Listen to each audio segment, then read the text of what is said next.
entraremos no módulo do React por trás das cenas. Então vamos ver como o React funciona, né? Pincelar, não vamos nos aprofundarmos tanto, mas é importante entender sobre o Virtual DOM, né? Então o que é o Virtual DOM? O Virtual DOM é uma representação na memória do Real DOM, né? Que é o DOM ali da página, onde a representação da UI é mantida na memória e sincronizada com o DOM real. Todo esse processo de sincronização, né, é chamado de reconciliação. Então, esse algoritmo de reconciliação é um algoritmo muito importante por trás do React, porque ele é que faz a otimização do uso do Virtual DOM. Então, a gente tem o Virtual DOM, comparação, faz esse algoritmo de comparação e gera modificações no Real DOM. Então, como funciona, né? Como funciona esse Virtual DOM por trás, né, no React? Ele é separado em 3 etapas. A primeira etapa é sempre que qualquer dado é alterado, por exemplo, aqui estamos simulando o browser, né? Então o que está em amarelo são os dados alterados ali, pode ser, sei lá, adicionar um novo texto, ou qualquer alteração de dados no seu browser, ali na sua página. Toda a interface do usuário é renderizada novamente, porém no Virtual DOM. Então, aqui temos essa árvore, né, do Virtual DOM com a inserção dos 2 nós amarelos, que são o dado alterado no Virtual DOM. Então, a segunda etapa, né, logo em seguida, ele faz essa comparação e vê a diferença, né, do que tem no real, do DOM real, e o que temos no DOM virtual. Então, aqui a gente tem a nossa árvore, né, virtual, que está em memória, ali processando em memória. E aí ela é recalculada a partir desse algoritmo de comparação. E a terceira etapa é que, uma vez que esses cálculos são feitos, o DOM real será atualizado apenas com o que realmente foi mudado, né, o que realmente foi renderizado. Então, não existe esse trabalho custoso de toda vez que tiver uma alteração na sua UI, né, na sua interface ali do usuário, ele ir direto lá no DOM real, né, no DOM real, e alterar. Não, ele primeiro salva em memória, faz todo esse processo em memória e só faz essa comparação e altera exatamente no ponto que é importante, né, que foi realmente atualizado. Então, esse é um pouco do processo da virtualização do React. E aí, um outro tópico muito importante, para além do Virtual DOM e como é feito esse algoritmo de reconciliação e comparação, são os componentes do React, né? Como eu falei, uma das características muito fortes do React é a componentização. Então, uma premissa muito importante para que a gente consiga ter programas, aplicativos, softwares escaláveis em React é quando você componentiza bem a sua aplicação, né? Então, quanto mais componentes, melhor, porque você consegue ter blocos, né? Porque o que são os componentes? São blocos de construção, ou seja, pedaços de códigos, trechos de códigos, ali da interface do usuário. E aí existem 2 maneiras possíveis de você criar esses blocos na interface. Usando componentes funcionais, né? Se relembrar mais uma vez do JavaScript, né? Então a gente tem uma função e aí essa função recebe uma props e aqui é renderizado um trecho HTML, a tag HTML H1 com a mensagem que é passada via props, né? A gente vai falar um pouco mais sobre o props também. Mas eu recebo um parâmetro, mensagem, e renderizo hello e essa mensagem ali no H1.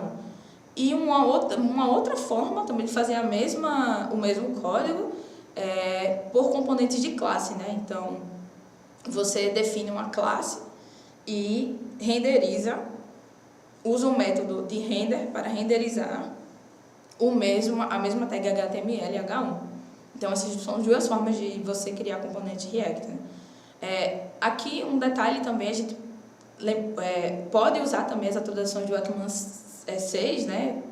Vamos ver nos próximos slides também, mas podemos usar a outra forma de definir função, né? Não só assim, né? Tem várias outras formas, mas, enfim, temos componentes funcionais e os de classe. Outro tópico importante no React são as propriedades do estado, né?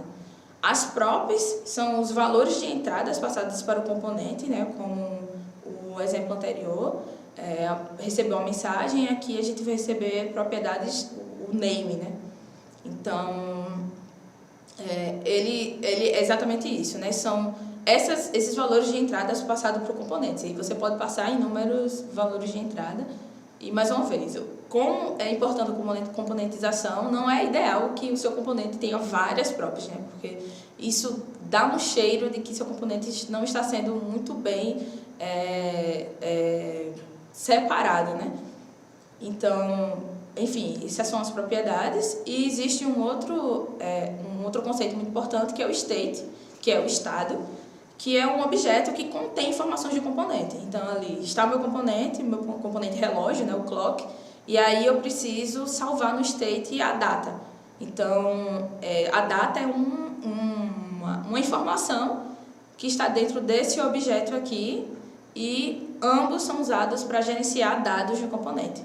Então, a props, se você perceber que o welcome você passa fora, né? Então, alguém de fora está passando uma propriedade para dentro do seu componente, e o state dentro do seu componente você pode colocar dados para fazer manipulações ali de estado, enfim, o que precisar no processo de desenvolvimento.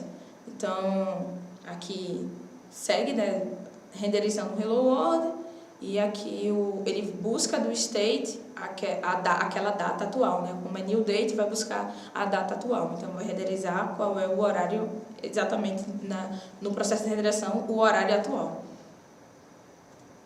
E aí, um outro conceito importante é de children.